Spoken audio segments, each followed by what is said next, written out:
not too far from yourself, relatively speaking. I grew up in the Maritimes, New Brunswick, in Canada. A small town called Newcastle, now known as the Miramichi.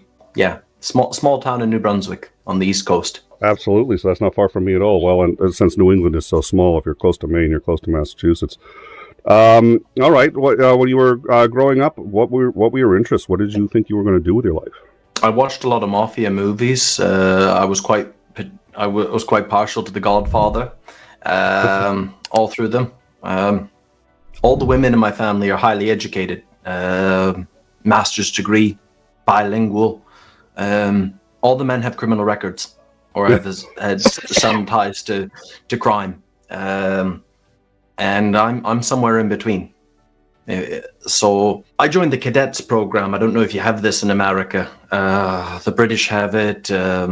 All the Commonwealth countries seem to have it. You could join the Air Cadets, Sea Cadets, Army Cadets.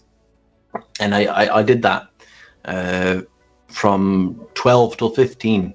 Go away to summer camp, learn drill, marksmanship. I was in the Air Cadets, learn principles of aviation, things like that.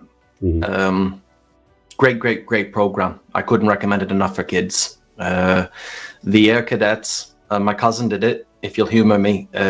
He attained his glider license at 16, and at 17, a single engine aircraft, Cessna.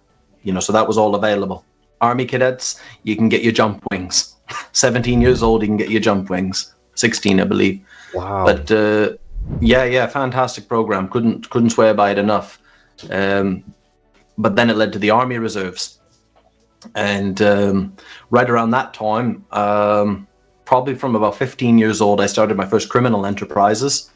Grew long hair. My first band that I took up was actually The Doors, Jim Morrison. I went through Zeppelin. I went through a whole chronology of music. I'm appealing to you. I can tell.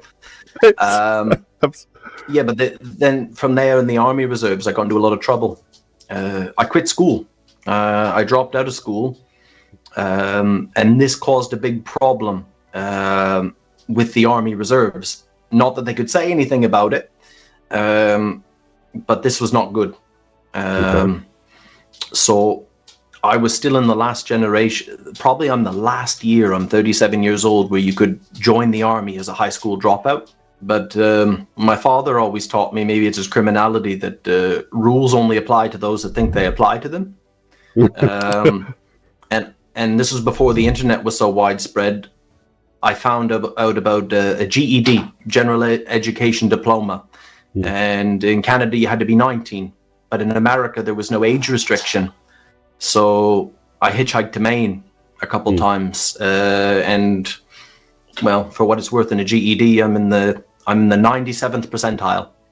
So I graduated in effect before I was supposed to graduate. And yeah, I joined the Army, and it was either going to be crime or the Army.